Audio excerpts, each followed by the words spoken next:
Hello and welcome back to Flogrown Cooking. Today is Easter Sunday and we are here to celebrate by eating an awesome meal together for our family. So we are cooking up some surf and turf. We're gonna have some venison today, also with some bacon wrapped scallops. I hope you enjoy. Let's dive right in.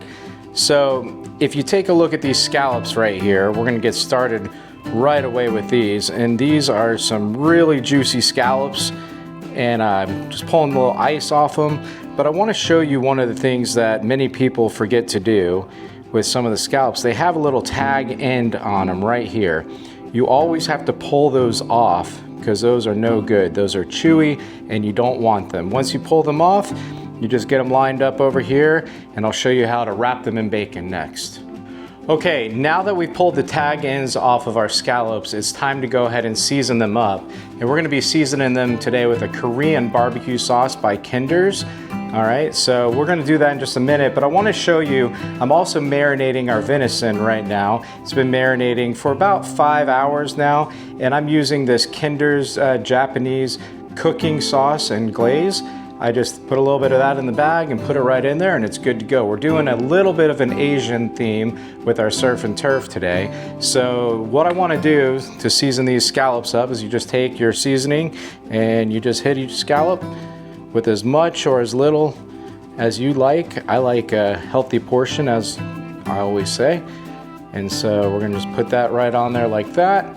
And then I'm gonna come over here and I'm gonna start taking our bacon. I went ahead and cut these pieces of bacon in half.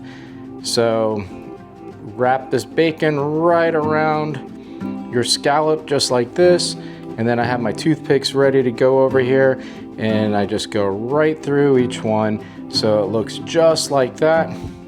And you set it right on your pan and you are ready to go once you finish all these and put them in the oven. Okay, we just finished preparing our scallops here and they look scrumptious. And so we're gonna take these scallops and we're gonna put them into the oven at 375 degrees and they'll cook for somewhere around 12 to 15 minutes.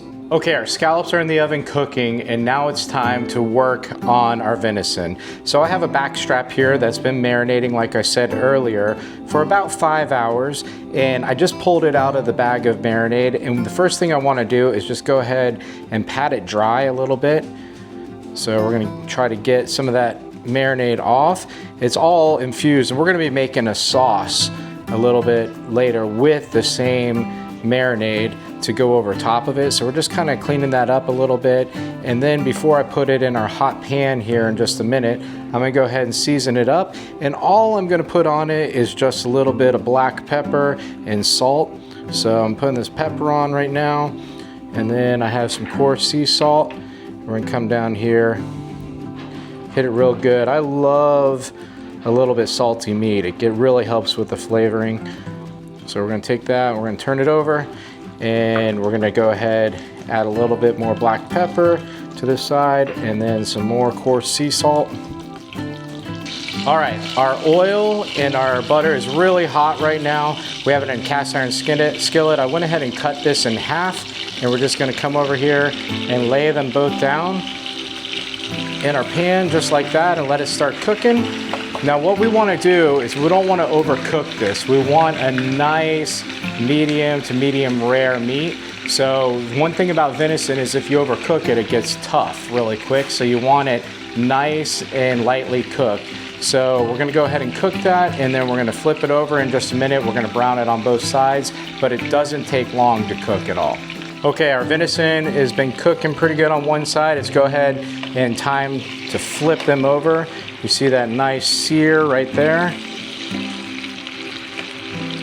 And that's exactly what you want it to look like. We're just gonna give this another couple minutes on this side and then it'll be ready to pull out. We'll pull it out and let it rest for a while we make our sauce. Our venison is looking just about right, so I'm gonna go ahead and pull this off the heat. As you can see, I can tell it's still pretty rare. Just by the feel of it, it's pretty soft, and that's what you want. Just like I tell you all the time with fish, meat will continue to cook. When you pull it off and let it rest, it'll still cook up a little bit, but like I said, we're going for medium to medium rare on this steak.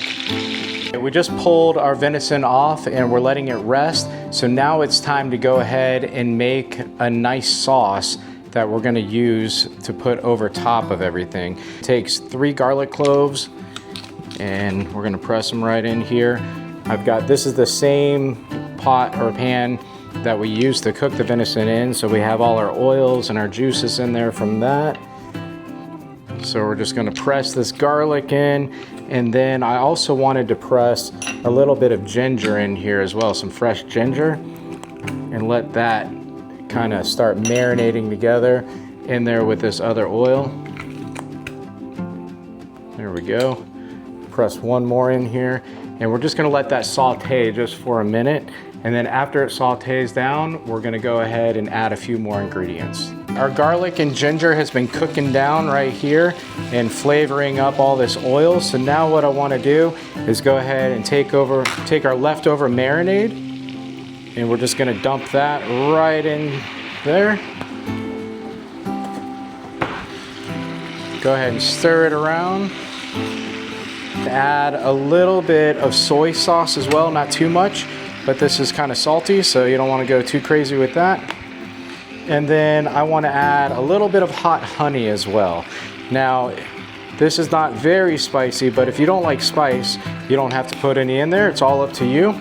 You can even use regular honey if you'd rather do that. So I'm just going to let this cook just for a couple minutes and come together, and then everything should be about ready, and we'll go ahead and pull it out and make a plate. Okay, we here have the final product. This is some venison with some bacon wrapped scallops, some green beans, and some potatoes, roasted potatoes.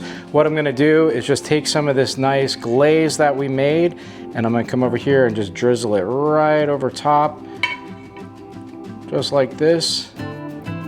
So the last thing left to do is I like to take a little bit more coarse sea salt, put that right over top of it also, and then give it a try. So here we go.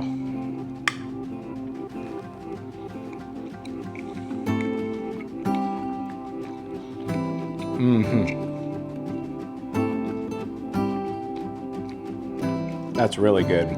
Not gamey at all. Really good. Don't be afraid to cook venison at home. Until next time, we'll see you on Flogrown Cooking.